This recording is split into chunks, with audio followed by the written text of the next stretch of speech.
Blades fans, subscribe to Blades Ramble. Up the Blades.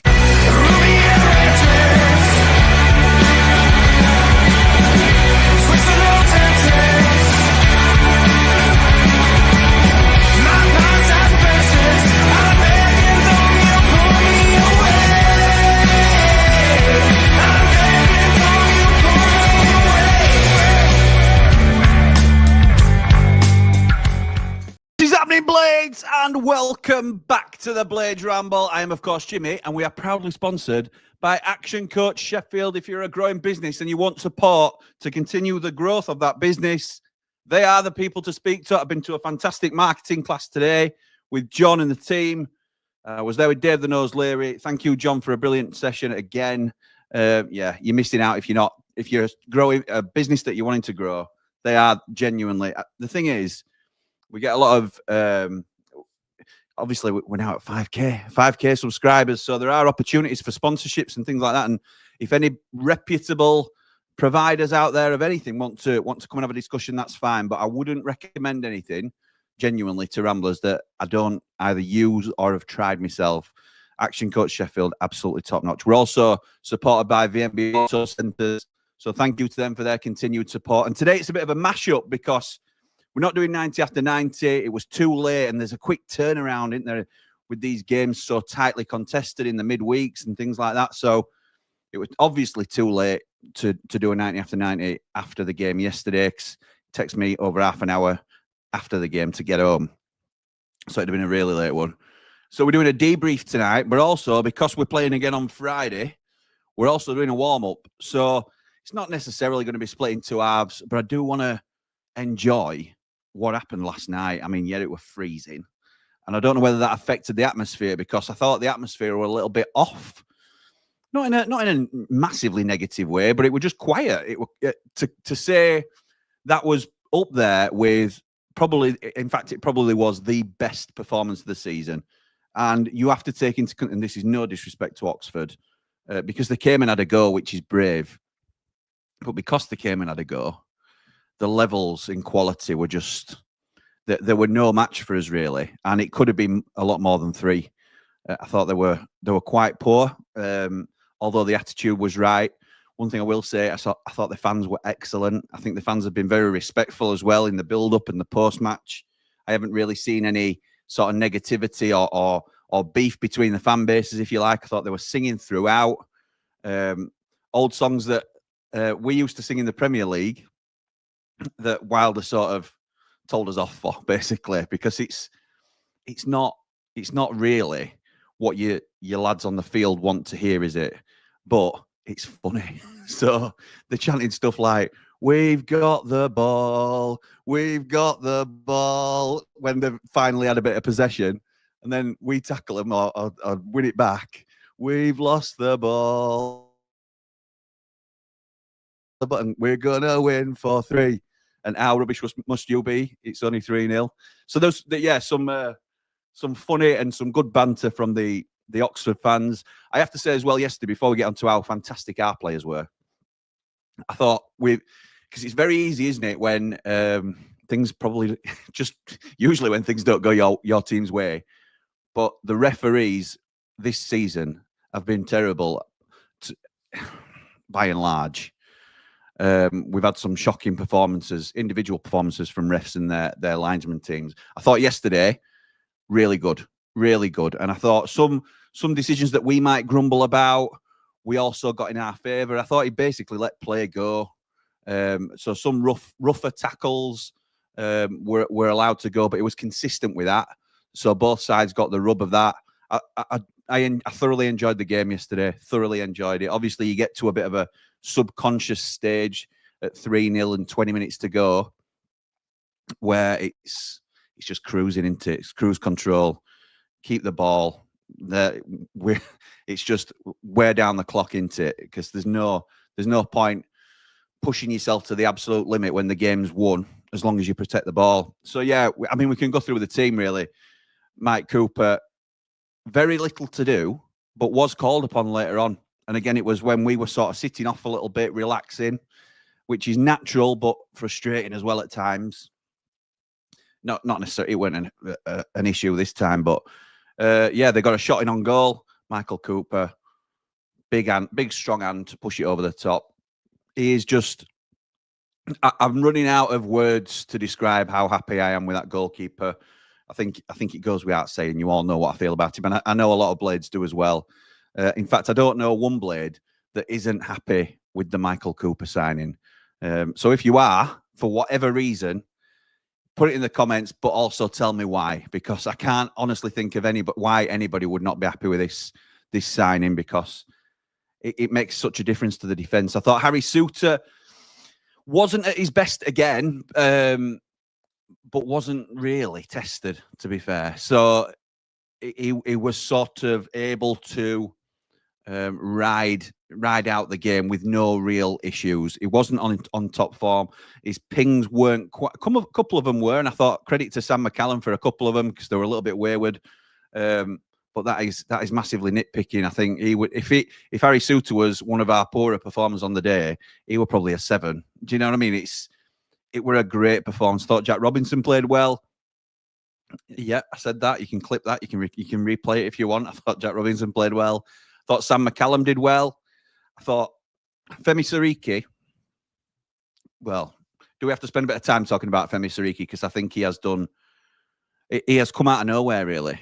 He's had 3 now loans in the EFL to lower league clubs who have all had really poor seasons. Like, I think, Rotherham got relegated last year when he was there. I think Rochdale got relegated when he was there.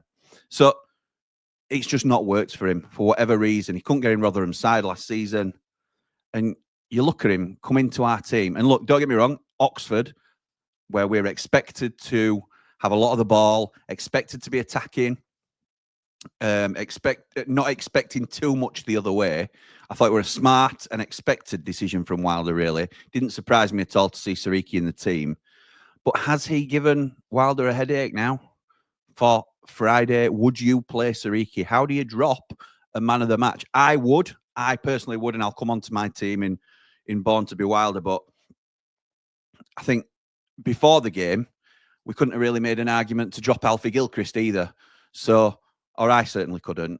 So I think it's an interesting one. I think both players give you different strengths. And I think against Sunderland, a higher calibre of opponent, and again, no disrespect to Oxford, I think Gilchrist has got to be the one to come in for me. So we'll see. We'll see what happens there. I thought Sidney Peck and Vinny Souza, really good in the 2. I thought Callum O'Hare had one of his best games in a Blades shirt. There's been a lot of people raving about him in our chat today. I don't think he was as good as some are saying, Mr. V, but a very good performance from Callum O'Hare. Great to see him off the mark. I thought he was off the mark, if I'm honest. I don't know if anybody else has had this discussion or thought. Did it go down as an own goal when I can't even remember who it were against. He hit the ball across goal in one of the games and it came off the keeper's backside, I think. But it were on target, I'm sure it was. So I didn't think that were his first goal for us, but it clearly was.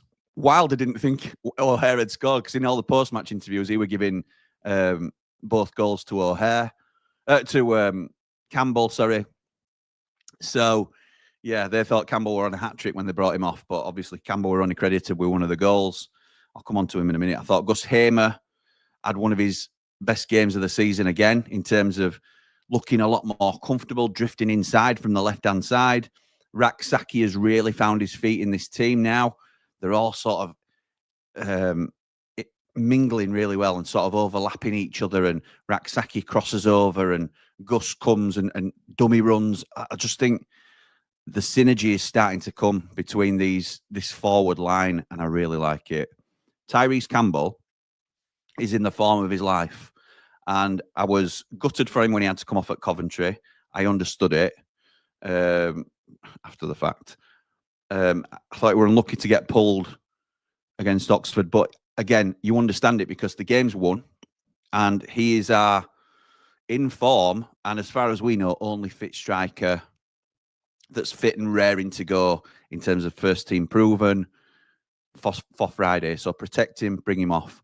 The only thing I was probably a little bit surprised about was that Vinny played the full 90. I thought with Tom Davis always going to make an appearance off the bench should we be comfortable in the game.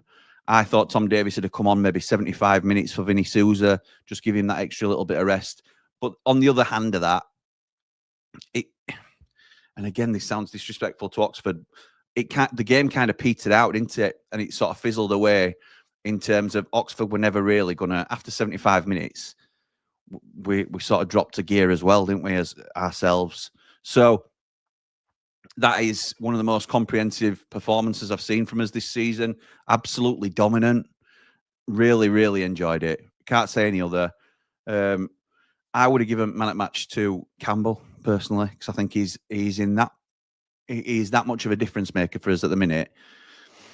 If Kiefer Moore is fit for Sunderland, he can't come in. You know, I'm a big fan of Kiefer Moore. I'm still delighted that we signed him, but you can't drop Tyrese Campbell in this form. You can't do it.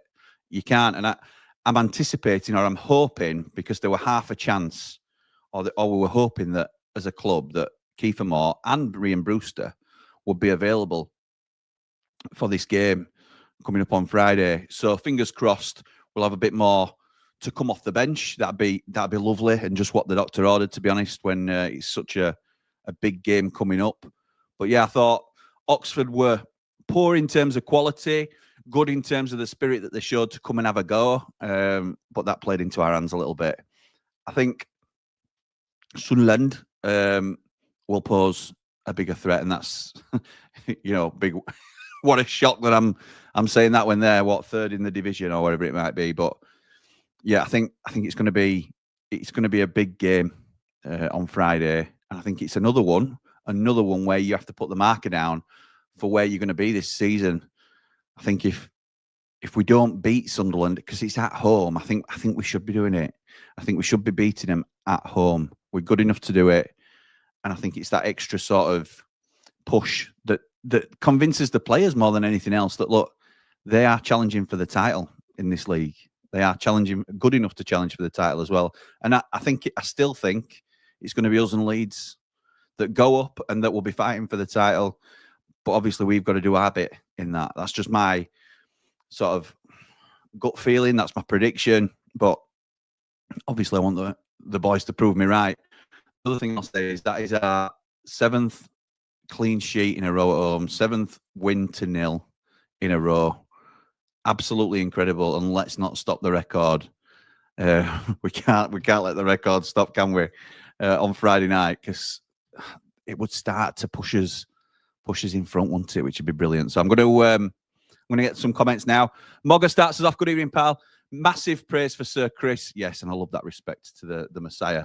He has found a way of getting Hamer into key areas now, which hasn't been happening this season. 3 assists in 2 games, plus a key ball for an assist. This is huge. People talked about Gus Hamer, and spoiler, we've got a preview coming up, a rundown from the Roker report, and they highlight Gus Hamer as, and I think that's everybody's go-to. If you hadn't seen a lot of Sheffield United, then I think Hamer is the standout player. He's the name. He's known for how strong he is in the Championship. And while his outputs have been good this season, which is the most important thing, if he's scoring and assisting, it doesn't matter whether he's a 6 for the rest of the game. But I would say during games early on this season, he has been roughly a 6 out of 10, other than patches in the game where he's been an 8 or a 9. And he potentially has won games for us and stuff like that. So, and that's all you need him to do. If he did that all season, it'd still be a brilliant thing, because it's a results-driven business. But what Mogger's saying now, and what I'm seeing in Hamer's game, I certainly saw it last night, he's starting to dictate the play, and he's starting to run games. He was drifting into the 10 last night, which is a position I would love to see him in more often, as I've talked about. But it worked, him coming in off the left yesterday. Raksaki drifted into the 10 at times. O'Hare would drift out wide. They were interchanging between themselves. It was delightful to see some of the attacking play yesterday. I thought Campbell's goal were just incredible football. But yes, I agree, Mogger, in terms of Gus Hamer. It's a strange thing to say, isn't it? Because He's probably been he probably is our best player, and that's why people point to him. But we are finally starting to see him hit his stride now, which is scary for the rest of the league, I would say. Sam says it was a good win. These games are always tricky, but we scored early, which was the key. Absolutely right, pal. We scored 3 well-taken goals. The football we played last night, they couldn't live with us. No, they couldn't. It were levels last night, weren't it, to be fair? Matt says, hi, Jimmy. Jimmy and team, great team. Great result. We tried to get an atmosphere going on the Kop. No one wanted to know for some reason. Heard their fans singing Baldock's name and loved that we've got the ball chant up the Blades. Yeah, shout out to the Oxford fans as well. I meant to mention that. They were chanting, there's only one Georgie Baldock, which got a rousing applause from us. I don't know why people didn't join in with it, to be fair. And I include myself in that. But Oxford fans were singing that and got a round of applause for that because top class. Blazeman from the Lane says, Oxford fans, totally respectful bunch. Coventry fans, in contrast, need to learn that too. Difficult when they see Bassett. Yeah, or Bassett's actions. I don't know where you're going with that, pal, but yeah, completely agree. Jack says, good result last night. Froze myself to death. It was freezing, mate. Absolutely freezing. Me and Dave were on about it today, especially them last 10 minutes and walked back to the car. I thought after 25 minutes we took control. I thought we were in control all game, mate, to be fair. At times, thought Oxford moved the ball better than us. All right, okay. O'Hare and Sariki ran the socks off. Thought our passing looked great at times, but overdid it with these pass backs, which we'd lose the ball from instead of just running with it and leathering one. Yeah, there were a little bit of intricate play, weren't there, and stuff, but we could afford to do it because we were cruising. We were cruising, and it's nice because it's nice to see it when it comes off, isn't it? Evening, Jimmy. What a result, says David.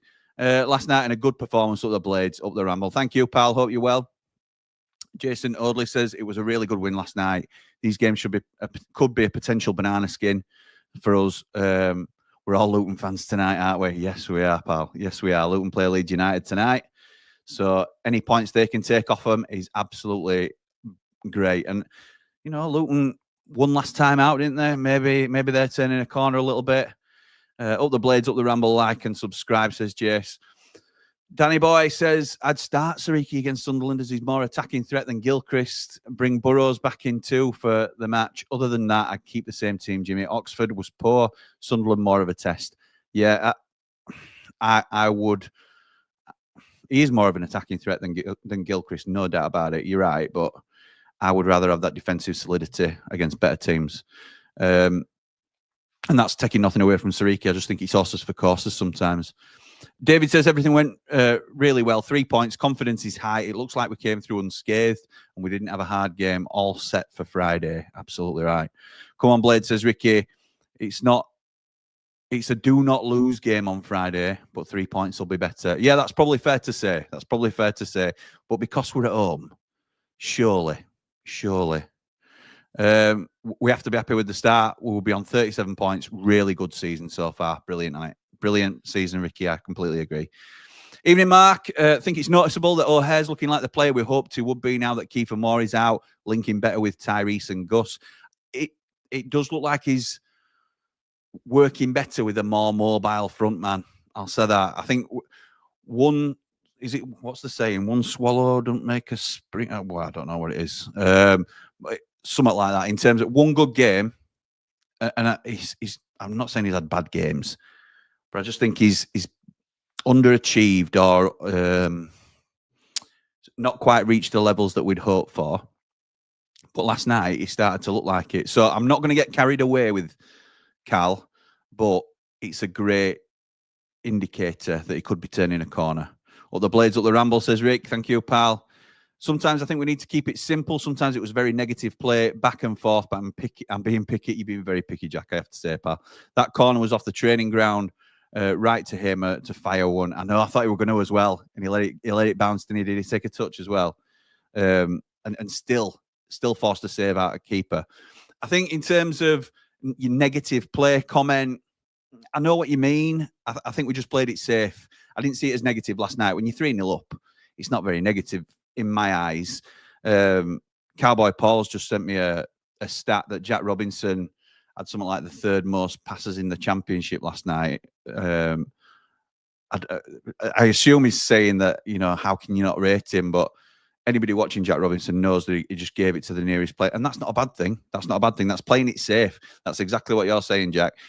Keep the ball. Keep the ball. When you're winning 3-0, just keep it, because they can't score if they haven't got the ball.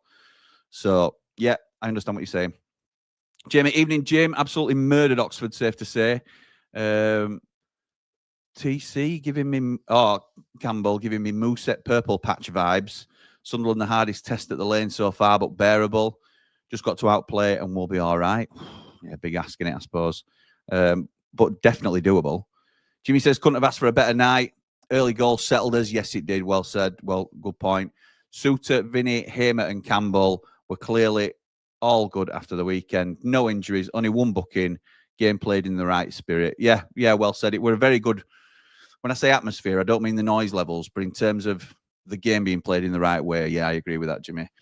Ray says the football we played at times was fantastic. We could have scored more, but let's not be greedy. Absolutely right, Ray. I'll take 3-0 all day long. Yeah, it's great, isn't it?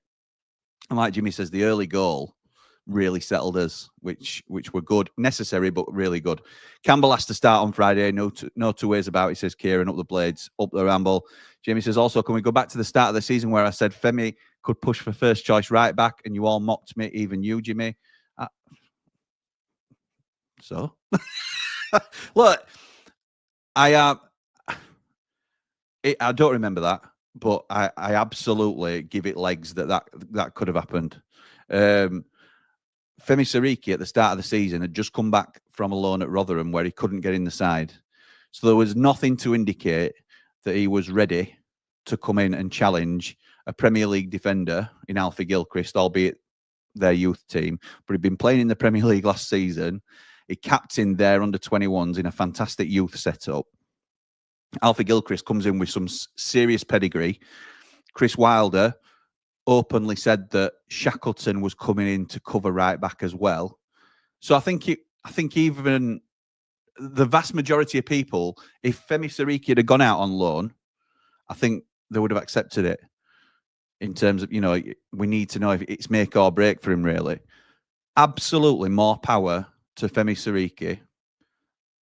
Femi has grafted his backside off, clearly.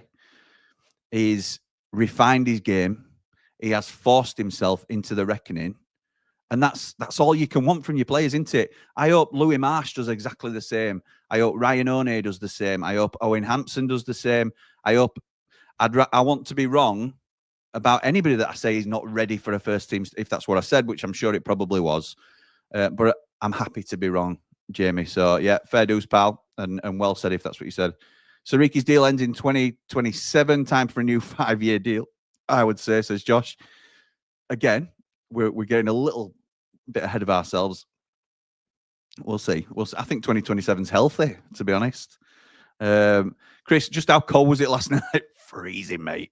But a great result. All the players stepped up. Femi was brilliant and now gives Wilder a nice headache. In fact, he has decisions to make all over the pitch. But Jamie, Femi wouldn't have worked as a false nine. Well said, Ian. Nice one, mate. Evening, Jimmy says, Nige, great performance last night. Didn't get out of second gear, but personally, I was a bit disappointed in the end, only due to thinking Oxford was there for the taking, and that was a game we should have been a high score of 4 or 5 or even 6. And you're right, it was very quiet last night. That was. I have to sort of battle with myself not to be selfish there, because I did have the same thoughts, really. I thought if we go for jugular here, we can slash that goal difference that Leeds have got over us at the minute, that Sunderland have slightly got over us. We could really dip into that here because they were there for the taking. But again, we can't be greedy. 3-0. If somebody had offered us 3-0 at start, you're snapping their hand off, aren't you? Of course you are. Great performances, Chris, last night, but surely Wilder can tell the difference between O'Hare and Campbell. Chris thought Campbell scored twice. Yeah, I know. Hi, Jimmy. You keep cutting out. Oh, that's no good. I hope not. It hasn't shown me anything that shows I'm struggling tonight. So apologies if that's been the case. Supporters need to realise we can't go gung-ho pointlessly. Long season, small squad. Hopefully takeover happens so we don't sell in January to bolster our numbers. Up the Blades, says Key. I don't think we are scheduled to sell anybody. It's certainly not in the plans to sell anybody in January. There's always a danger that somebody comes in with a a mouth-watering bid. If somebody comes in with 30 million for Gus Hamer, he's going, whether it's new ownership, current ownership. So I think there's the only difference a takeover makes is there may, and that's a might, more money to spend. I think under the current ownership, it's Wilder touched on it in his presser. We're certainly going to look to fill the 2 loan spots and any other deals that come up that fit within a reasonable budget. So yeah, there are definitely gaps in the squad that we can look to fill, particularly with Arblaster going down injured. I think left wing needs addressing with an orthodox left wing option. But, we'll certainly get into that close to January window, pal. Beast Boy, evening, Jimmy. Great win on Tuesday. Hopefully we can get a win on Friday to celebrate the 5K. Oh, mate, yeah. What a week that'd be, where's what a man, what a view. We don't need to call on the mountain tonight. Listen, you can't have everything straight away. I can't oversaturate you with stuff that's going to spoil you. What a man, what a view. He will be back soon, but I have actually got the a Sunderland channel to give us a rundown of Sunderland, which we'll get onto soon. Good squad performance, says Mel. Gus is the master of the blind pass. Oh, some of his passes last night, and look, he tries a couple and they don't come off, so that can be frustrating. Can be frustrating, but those that do, absolutely unreal. I think we have a future superstar at right back, says Mel. Cooper is the only goalkeeper that takes a flask, Daily Mirror, and deck chair on with them. John says last night was the best performance by a Blade side for years. The football was awesome. 5 goals by Ty makes Brewster look amateur. Some forwards have just got it. Look, 5 goals in 6 for Tyrese Campbell. Absolutely incredible. Crime scene cleaners, difference between Anel and Robbo. Just saying. Friday will be interesting. I don't know where you're going with that. It wasn't much of a test last night, were it? If we're honest, and I say that quietly because I don't want to disrespect. I like Oxford. I warmed to their fan base last night. I thought coming and having a go is brave. I admire that sort of approach to a game, but that wasn't a test. That wasn't. Nah. And Nelly's levels above Robbo, I have to say, in my opinion. That's all it is. But Robbo played well last night. I can't say any other. Evening, Jimmy, says Tim. Just watched the game today. What a fantastic performance. Bring on Friday, up the Blades, up the Ramble. Evening, pal, says Liam. Hope you're well. Really pleased with the performance last night. Sariki was very good. Hamer was unreal. O'Hare had his best game. Really impressed with his pressing. And Campbell was immense. Yeah, up the Blades, up the Ramble. Please like and subscribe. Thank you, pal. Completely agree. Does anyone know where Buyaboo is? Because he seems to have disappeared and not played for the under-21s either. I think he's on loan at Rochdale. Correct me if I'm wrong. You've caught me on the hop. But I think Jilly Buyaboo is on loan at Rochdale. And you'll fact check me now, Jamie, so I hope I'm right. Training session of a game. Good workout, says Dublin Blade, for our younger players. O'Hare and Hamer both had good games. Could have been 4 or 5, but a good last 20 minutes to save energy for Friday's game. Absolutely right. Ian says, don't know why we just can't enjoy Campbell without having a pop at Brewster. Yeah, Ian is a big Brewster supporter, and I admire that, to be fair. A lot of people have sort of given up hope, I think is probably the kindest way to put it. But Ian has not. And there's still a few in our chat that think Brewster could come good. There's clearly something in there, isn't there? It's just, will we see it? Dave the Nose, who I saw only a couple of hours ago. Properly professional performance last night. Odd atmosphere, though. Don't think we can dwell too much on it. Just reset and go for 3 points on Friday. Cheers to John and the team at Action Coach for today. Top man. Top man, Davey boy. Up the Blades, up the Ramble. Like and subscribe. Cole says, evening, Jimmy. Nice to see Tom Davis come back into the squad after another nasty injury. A crucial player for us this season, rotating with City after Blaster's nasty injury. Hope to see him at full fitness soon. Yes, absolutely right, pal. Clinton Morrison said on Sky Sports, says Ray, that Palace need to recall Sariki. You mean Raksaki, as he's their player. He's really impressed with him. I think there's a danger that happens, if I'm honest. I think Raksaki could go backy. I think there are... It's weird, isn't it? Because it becomes more and more important to us the more he plays, because he has really settled into the team now. we'll have to cross that bridge when we come to it, but there are options. People have mentioned David Brooks as an option on that right-hand side. If but he scored for Bournemouth the other day, so will he be available? This is the danger when you rely on loan players, and sometimes you have to do deals like we've done to get the loan player. So it's not an unusual thing, but yeah, we'll cross that bridge when we come to it, Ray. But thank you for letting me know. Only way Moore gets in this lineup, says Jack, is if Campbell is injured or 2 up top. Yeah, 2 up top's an option. I think O'Hare did more than enough to say, I'm the 10 in this team, or I deserve a place in this team. Not just because he scored, just because of the way he played. And fair play to him. I think it's one of his best games in a Blades shirt. Seems like instead of the basic role of Hamer being at left wing, it's a bit of a Grealish at Villa role where he just fills the gaps, because we know the left backs, especially Burrows, can cover the left-hand side. Yeah, nice. Bit of a free roll on the left. You need to have a bit of discipline when you're out of possession, though. I think he enjoyed it so much yesterday because we had so much of the ball. On Sky, the commentators lost count of the no-look passes Gus played, says David. Brilliant. That goal was off the Watford goalkeeper, says Jimmy, the one that I was talking about with Callum O'Hare. Not on target. All right, okay. I thought it was, but I don't know if I saw it back, to be honest. I would just remember being there. It was falling over and managed to get a toe to the ball. Okay, fair dues. Nath, good evening, pal. Sounds bad, but last 20 minutes was just a training exercise. We didn't want to waste any more energy with a big game on Friday in Oxford. Happy not to concede anymore. Yeah, I think they'd basically surrendered, aren't they? I mean, I'm not saying they gave up completely, because, it weren't a complete surrender, but it was just a case of, look, that it's done, isn't it? And if they tried to turn the screw, then we would turn it back and probably score again. Glad to see Brooks get some minutes and Davis, but it killed the game, which we don't like to see, but it is what it is, and it's tactical. Nice, just can't bring more in. Campbell's on fire, most informed striker in the league as it stands. Sariki had a great game. He's definitely my man of the match. Hamer bossed it in the 10. It was fantastic. Well, Hamer was left wing, weren't he? So, and that just shows how much he drifted and how much they interchanged, that you thought at times they were a 10, because he was at times. He did drift into the 10. But yeah, Sunderland's a must win, in my opinion, says Jack, especially since the drawing. Evening, Jimmy. Great team performance last night, says Martin. Thought the atmosphere was poor. We need to be loud and proud on Friday. Up the Blades, up the Ramble, like and subscribe. It'll be different on Friday night. I'm sure it will. I'm sure it'll be very different. I don't know whether it were how cold it was. I don't know what the reason was.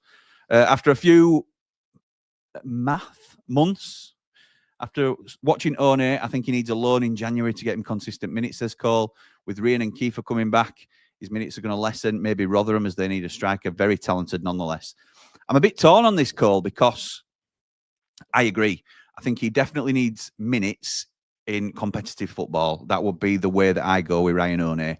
Is once Kiefer and Ryan are back, he returns to being fourth choice striker. He's not going to get much of a look in. But if you ask a lot of Blades what position they would want to strengthen in January, they would say striker.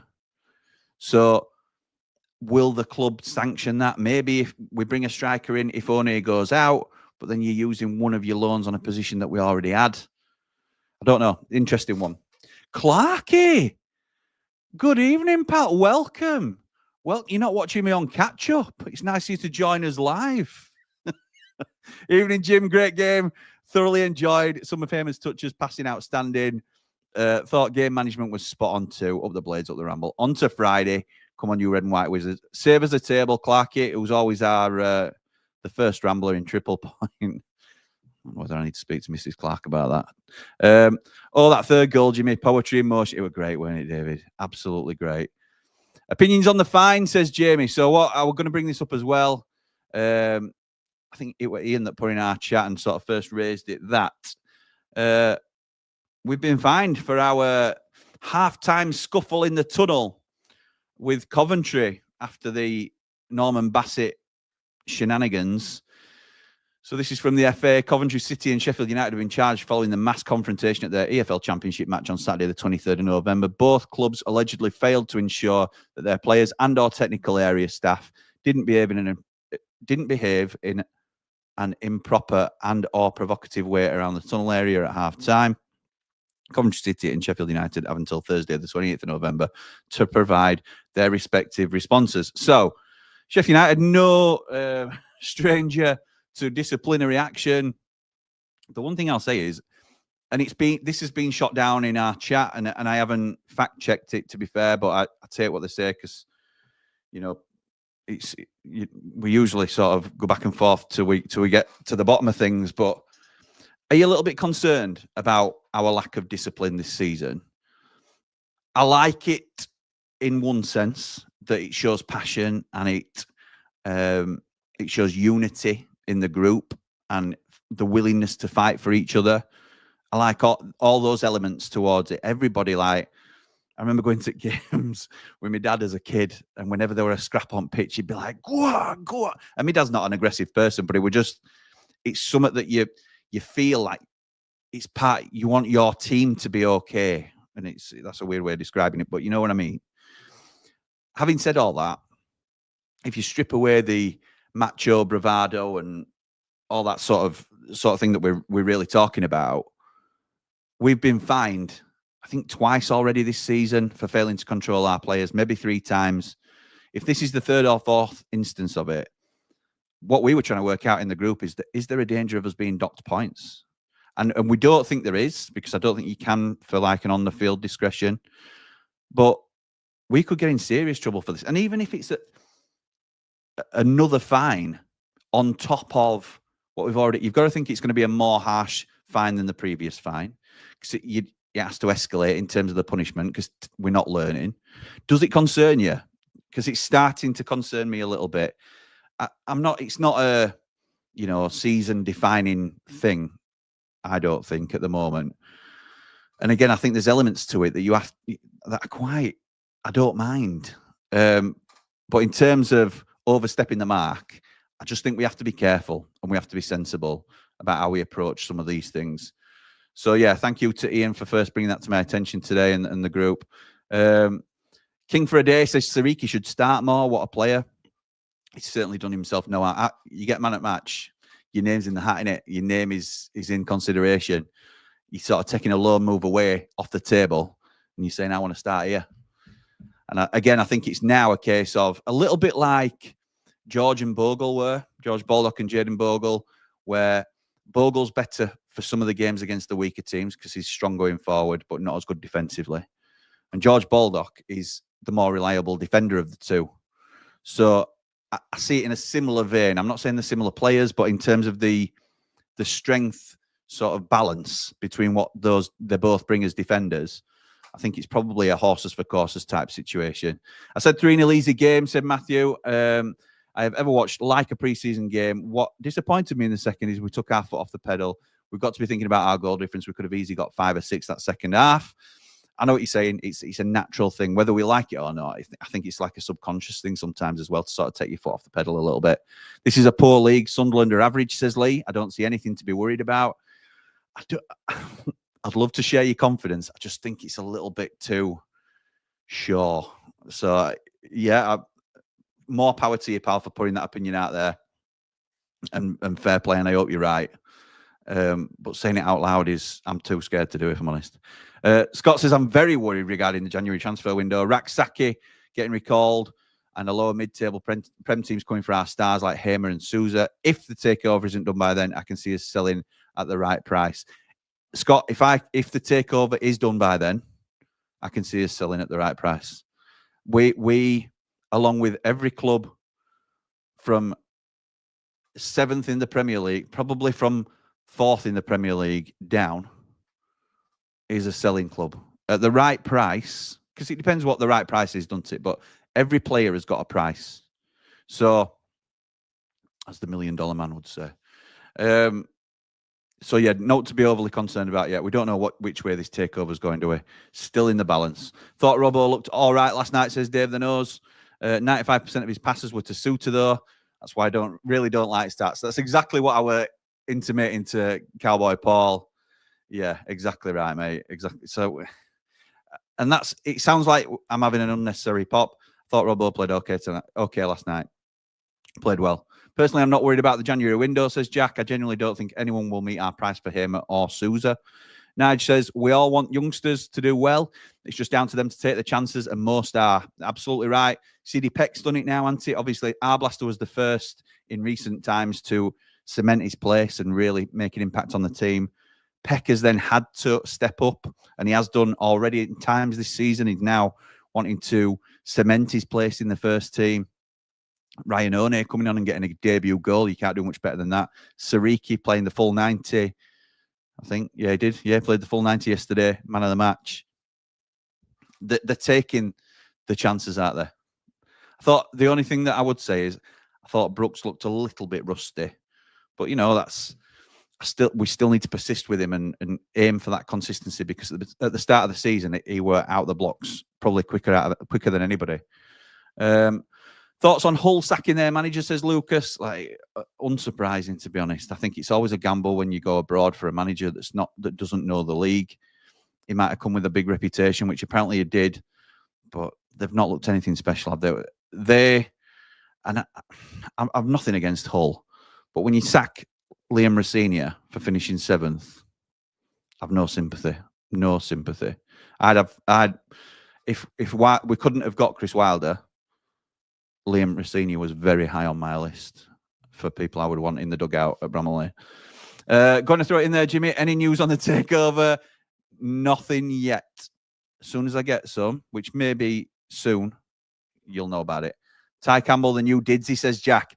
Great shout. And Jordan mentioned that in our chat as well. It's a great comparison because they're very different players. But I think what you're getting at, Jack, is just surpassing all expectations, coming in on a free, not much fanfare, coming in, just seen as a decent squad man that will make appearances, will have minutes. But wow, what an impact he's having. And yes, if we can get a David McGoldrick Mark II in terms of overall impact at a club rather than playing style, yes, please. Yes, please. Evening, Jimmy, says Bri. I've spoken to Gaz. How can I contact you, fella? Any of our social media platforms, Bri. In fact, you're a member, so you can jump into our WhatsApp group if you use WhatsApp. Drop us a message, pal. No problem. We'll get something sorted out. But your boo's at Rochdale and playing regular football. Fair play. Yes. Knowledge is the bomb, and I thank you. Who said that? Who said that? I think that was Tim Lovejoy on Soccer AM back in the day. Jimmy, yes, Anel is ahead of Jackie Longthrow, but he over the Anel does love to get hands on a lot. But Jackie Longthrow doesn't seem to get as baited. Yeah, I thought you were going to argue then that Anel's more aggressive than Jack Robinson, which I don't think is the case. But I think Anel showed a lack of maturity. I think he lost his head, didn't he, and sort of lost the mental war, if you like. He sort of lost the battle and is now paying. We're all paying a big price with him being out for 3 games, particularly this big one coming up on Friday. Jack Robinson doesn't seem to get into situations that boil over.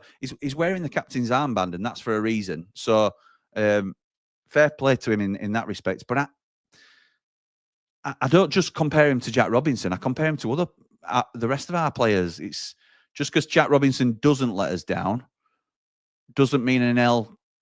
I think Anel's let himself down alongside everybody, if that makes sense, Neil.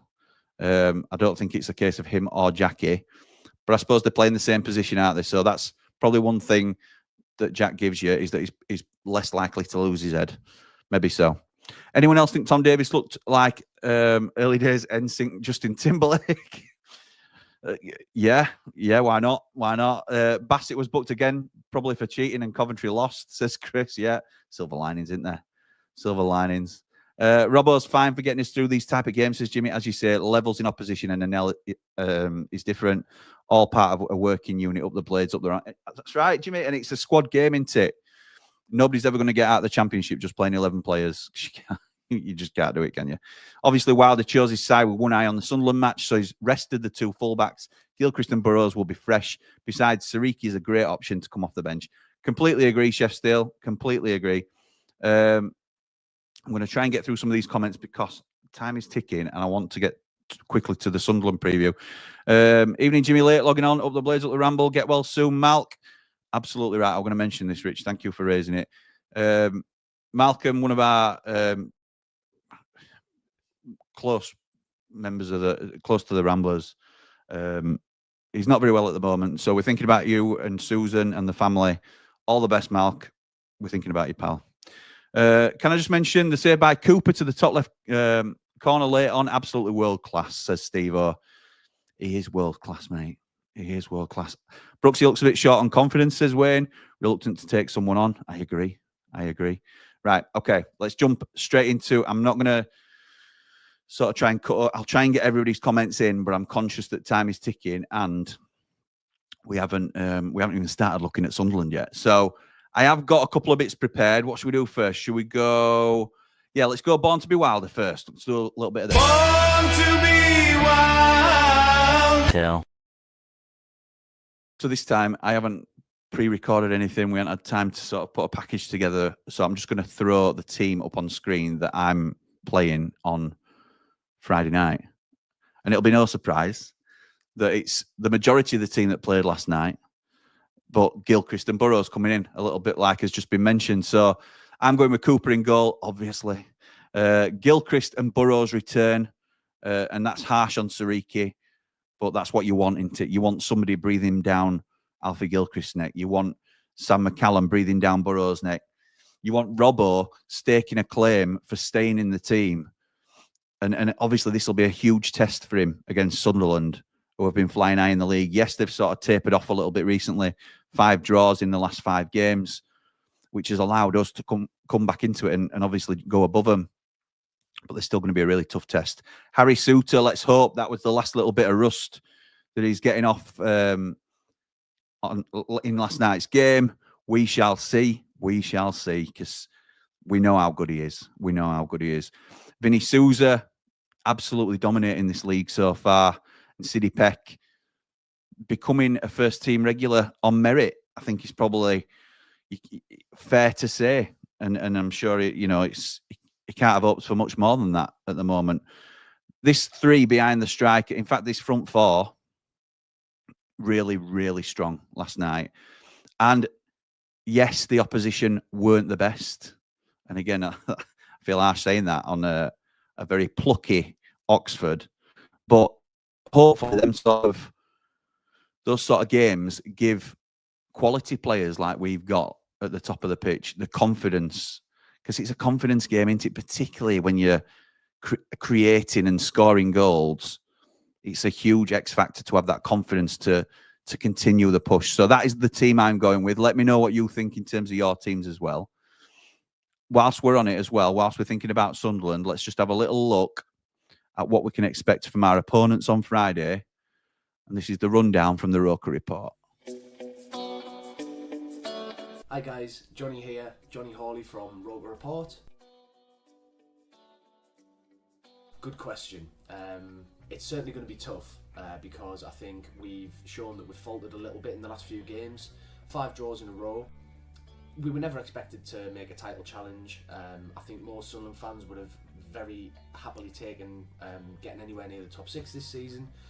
So no, I don't think we'll sustain this level of form where we're challenging for the automatics, but you never know. I think, we've shown that we're a capable side and definitely somebody who can make a difference at the right end of the table, which is a good change from last season. A little bit early to say, I think. He's only been in charge for however many league games he's had, plus a Carabao Cup game. But he's only come in the summer. None of us really knew about him beforehand. Unknown to the vast majority of English football fans, I'd say. But he certainly looks like he's got the chops to back up, whatever he says and does in press conferences. He's walking the walk as well as talking the talk. So, you can't really argue with bringing such a youthful Sunderland team up into the automatic promotion places for the first third of the season. I think that speaks for itself, and long may it continue. We're likely to play a 4-3-3. That's largely been the formation throughout every game this season. Even if we make substitutions, it tends to be either a like-for-like change, same position for same position, or in some other way we shuffle to keep this. We try and keep the same system, even if we shuffle individual parts of the team round. So yeah, we'll see a 4-3-3 from Sunderland. I would say, in my opinion, is going to be Joe Bellingham.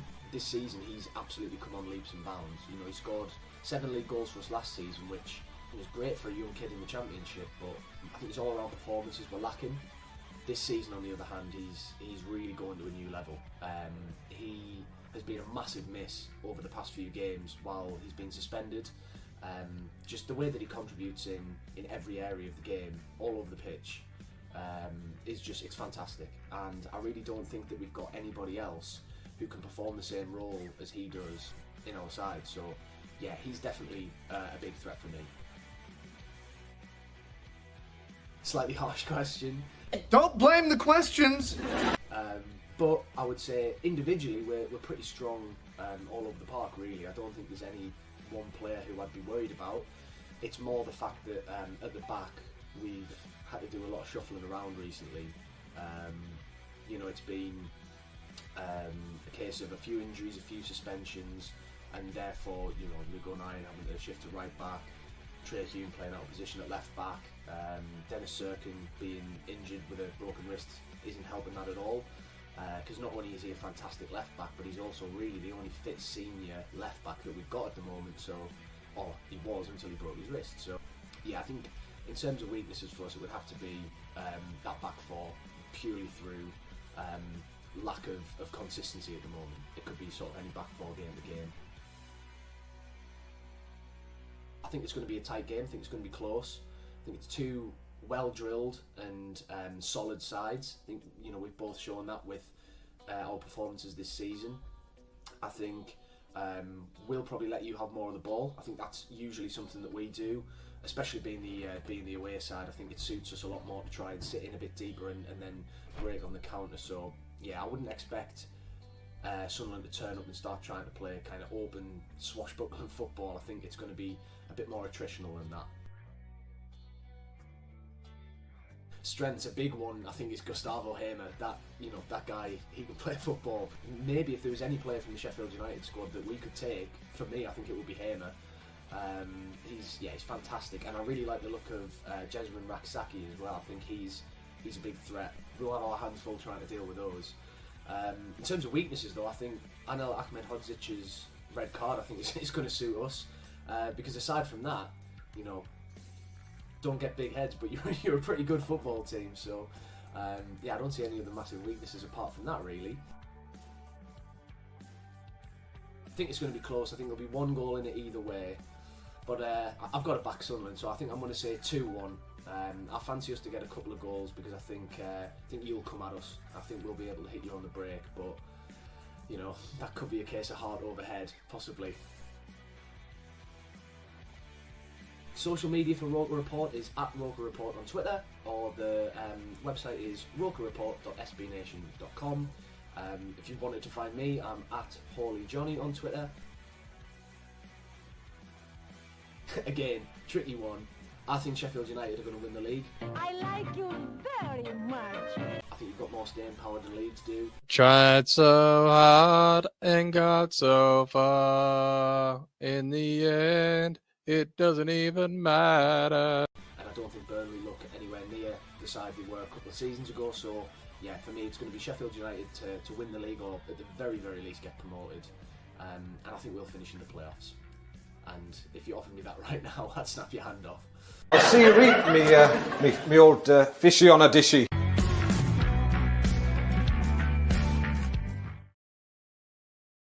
Thanks, me old fishy on a dishy.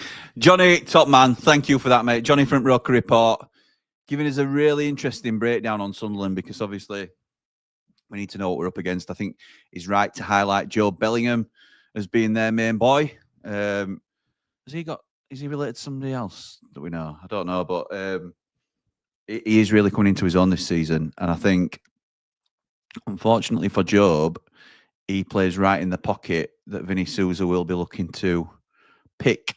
So if he can get the better of Vinny Souza this season, then more power to him. But I would expect Job to be floating in around that area where Vinny can look after him, if it, hopefully, all being well from a Blades point of view. Interesting to note that they are shuffling around their back line a little bit to accommodate for Dennis Serkin's injury. Dennis Serkin, a really good player, by the way. I really like him. And it's good news for us that he's out. They've obviously drawn the last 5 games. So they're not in a rich vein of form. if you flip it and you put yourself in Sunderland's shoes, they're coming to a really, really difficult place to come. 7 win-to-nils in a row. Like it might be a tough game for us, but it's a daunting thing for anybody coming to Bramall Lane at the minute. So I have every confidence in us. Let me know what you think in terms of how you think the game's going to play out. But it's a little bit. He was saying that they will sit back and soak up the pressure and look to break, allow us to have the ball. And that concerns me a little bit, if I'm honest, because yes, we like to have the ball. We like to control the play. But when teams sit deep against us, we often struggle to break them down. So there might not be a lot in this. I know Johnny went for a 2-1. I'd be more than happy with a flipped result at, I think, 2-1 Blades, potentially. I don't want us to lose our clean sheet record, though. So if I think there's going to be 1 goal in it, let's just stick to 1-0. And I'll take that all day long. Just beat these, start to put a little bit of space between us. Let's hope that Luton can do the business tonight as well. I'll just finish off your comments before we wrap up tonight then. And I'm not too far behind, actually. Congrats on the 5K, says, is your mother well? Up the Blades. Thank you, pal. Great band says, Sariki called it, didn't I? Yes, you did. If Sariki attacking ability and Gilchrist defensive ability was in one player, he wouldn't be with us. Loving how our youth is competing at this level. Absolutely right. We used to say exactly the same with George and Jaden, didn't we? Unreal performance, and Femi was fantastic, says Rye. Our discipline has proven to cause problems. We dropped 2 points against Cov because of it. That one man letting us down, I would say, more than anything else. And look, he's been hammered for that, hasn't he? Wilder's done him at press twice, necessarily, but I think we take it on chin now, don't we? And we look forward to him coming back. The Man Mountain, this is the view. In fact, we can't read a comment from Paul Mountain, can we, without? Oh, where is it? Where's it gone? I'm getting too excited thinking about it. This is the view from the mountain with a heart so pure it's astounding. Man Mountain, strong and true. What a man, what a view. What a man, what a view. Thank you, Man Mountain, for commenting. Just so I got to play that little jingle. Sunderland dominated but struggled to score last game. Roberts and Bellingham. Yeah, Roberts as well. Yeah, that's a good point. Comes in from left footer, comes in from right wing. Bellingham needs stopping.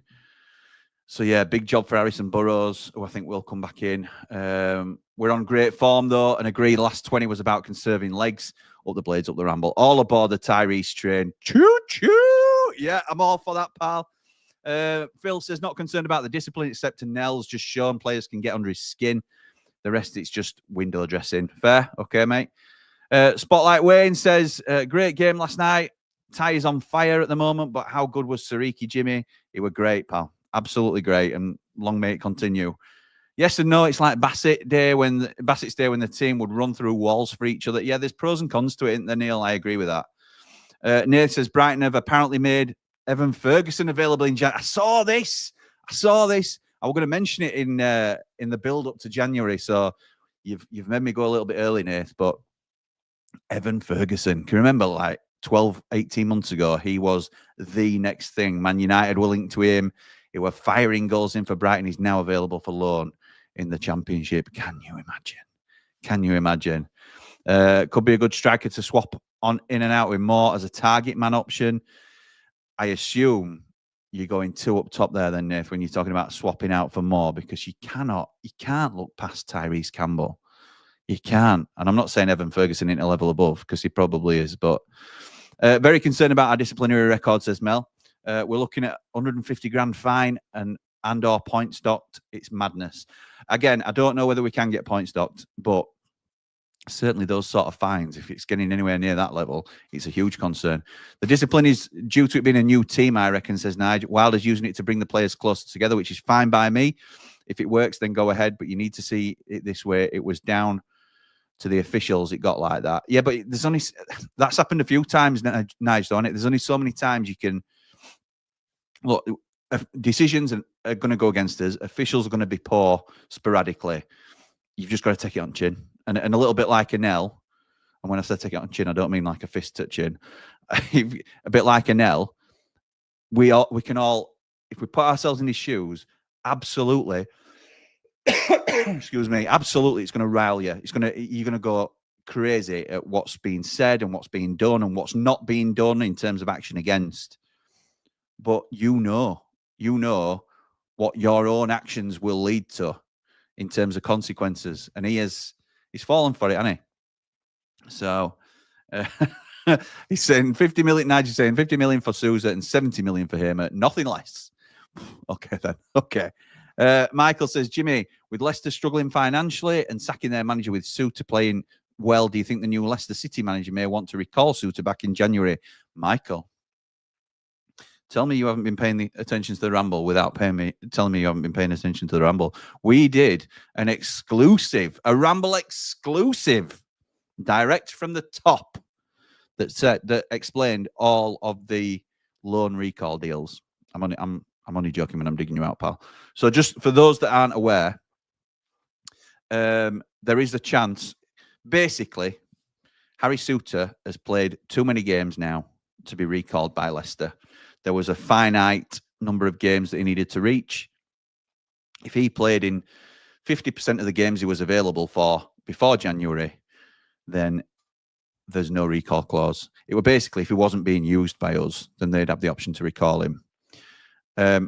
He surpassed that, can't be recalled this season. That is probably the biggest plus, because out of the three, in my opinion, he's the one we can afford to lose the least. The other two have recall clauses that last for the first week of January. So either can be recalled. I don't think there's any danger of Gilchrist being recalled. I think Raksaki is a real danger of being recalled, particularly if he keeps improving. But they're both a chance of being recalled in the first week of January. And if it goes to the 8th of January and they've not been recalled, the Blades for the rest of the season. I'm not too worried about the discipline, says Jace. It's passion and shows a unity in the squad. Congrats on the 5K. Thank you, pal. Chris says, I thought the ref has to hold a lot of the blame for the bust-up at Coventry by not cautioning Bassett, whatever we're called. A together team will always back each other up, which we always want and like. Yeah, that's true, Chris. That's true. It's just where's the line, really? I suppose that's more the question. Hull want Mark Robbins as the new boss. Very smart. That would be very shrewd. Smart appointment, says Scott. If true, and maybe the reason behind sacking the old gaffer. Michael says Sunderland will be a tough nut to crack on Friday, like the Blades have only lost 2 matches all season. Many of their supporters believe that they could emulate what Ipswich achieved last season. I'm sure they do believe that, but I think us and Leeds are better. And I think we always talk about in our team, we're all very proud and rightly so that we're giving youth a chance. And sometimes it's more out of necessity than us wanting to do that. But with that comes inconsistency. Arblaster had a couple of off games, I thought, against Middlesbrough and Leeds. But other than that, been very, very good. Sidi Peck hasn't always been on top form. Sariki played his best game last night, but hasn't always been top. Andre Brooks is now experiencing a bit of a dip in form. Ryan One had a great impact in his first game. Has that set the standard a little bit too high for him in terms of fan expectations? Young players are always inconsistent. And if you look at Sunderland's team, they are very young throughout, which is great for the future of the club. They've got a great foundation in terms of the investments that they've made, and they make some smart signings. But I don't, from an outsider looking in, and I don't know enough about them to say this with much conviction, but I would say that they haven't got necessarily the blend of experience and youth that you probably need at this level. You need to be a little bit savvy, a little bit of gamesmanship. We've got players like Jack Robinson, Kiefer Moore, in Harry Souter now, to be fair. I think he's only 27, but he's been around the block a little bit at this level. So players that can also take others under their wing and sort of show them the ropes and the dark arts, if you like. And I don't mean the Bassett type dark arts. Bassett, not to be confused with Harry Bassett. Christopher says, I think the fine for the shuffle at Coventry will be 34 grand, as last time it was 17. So it's double because it's happened again. See, stuff like that. That's, excuse me, in terms of like, you think about transfer fees and stuff, and that's low. But it's an awful lot of money just to hand over for an indiscretion, isn't it? You can't have too many of them. Linkin Park bit brilliant. 1-0 Blades, 40 yard Sousa strike. Leeds 1-0 already. Are you chuffing joking? Luton had one job. Rich says he can see a dull 0-0 cancelling each other out. Agree with Lee, the reporter at the Sun. Did I miss something from Lee? Sorry, Mark, I've missed that one. Nate says Sariki will be useful now. We've seen how he can do against lower league teams or lower teams in the league. He can switch Alfie out for games such as Plymouth at home. Yeah, agreed. I think the Sunderland game will be hard, says Jack. Midfield and defence will need to be on top of the game. Yeah, big test for players like Jack Robinson, Sidney Peck, who are looking to state their claim.